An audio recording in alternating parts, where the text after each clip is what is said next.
Are you fed up from dealing with Mercies and Pharahs and every single flying hero in Stadium? Then I have the build just for you. No time for whinging. Move out! I have created a build where your knife one-shots targets across 25 meters and it automatically locks into targets. And not only that, it does an obscene damage to tanks. Let me demonstrate. Where's my thunderball? And that's how you Literally took 1 second to kill a tank from full HP. Let's try a more tankier target.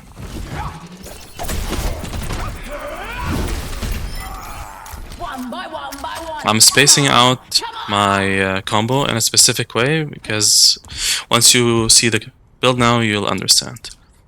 Alright, let's go through the build. The first power you want to take is Merciless Magnetism. This allows you, or allows your knife to attach to targets or become like basically like a homing missile. When you shoot it next to a target, it just goes to them and hits them. This is what makes the build so strong into flyers, because they're moving targets in the air. You can just throw it in the general direction of where they are and the knife just follows them.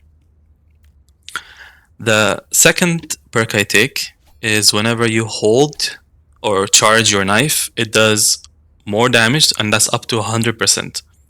So when you combine these two together, you typically press shift. So now it auto locks to target. You hold right click, and the fully charged knife will hit your target, doing full damage. And that's where we're getting all this burst damage from. As a third perk, we'll be going for reduced cooldown.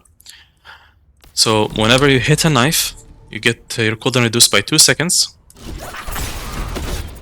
So your knife becomes on a 3-second cooldown. Now when we have more cooldown later on, it'll be 2-second cooldown even. So you'll be able to one-shot targets on a 2-second cooldown. Yes, you heard that correctly. That's freaking insane. And the last perk that I like to take is Bow Down. Late game, when you are full ability power and you do this and you knock down the entire enemy team for 1.5 seconds, they are unable to heal themselves, and the dot damage just melts them down, and it allows your team to finish off any remaining targets. Alright, let's go through the items. These are early game items that you buy. The most important one is this item called Bigger Magnet. This makes your pull strength 35% stronger, and if the target is in the air, it pulls them downwards. So if you're playing against a Pharah or something, and you hit her with your homing knife, it makes her such an easy target for your team to finish off, since she'll be on the ground basically the majority of the game. Those are basically filler items.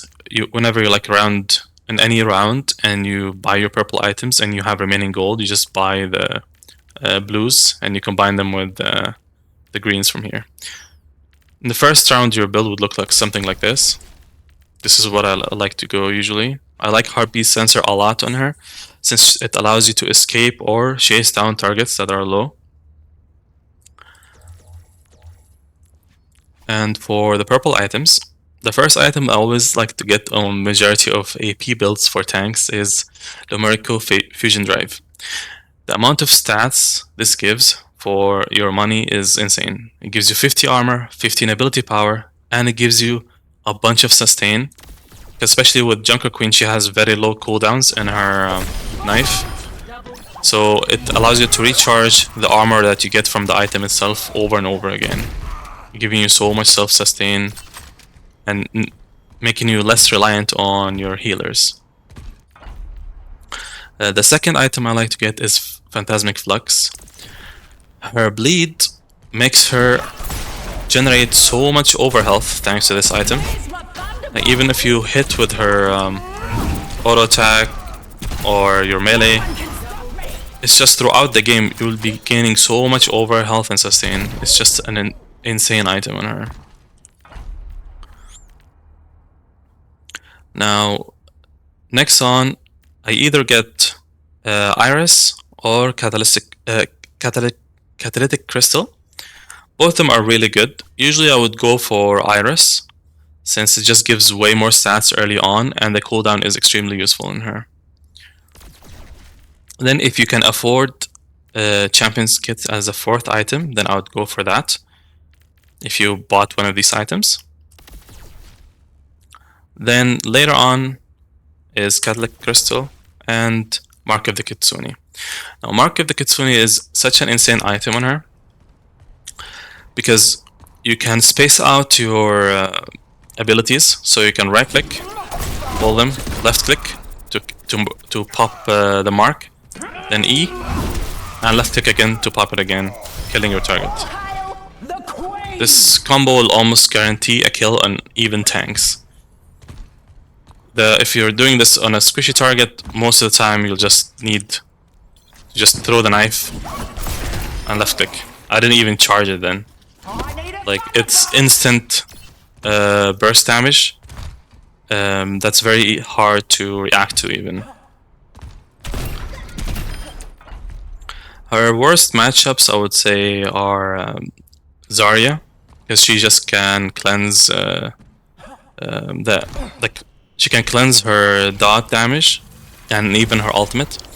And also you'll have a bit of hard time, or a lot of hard time, into Kiriko.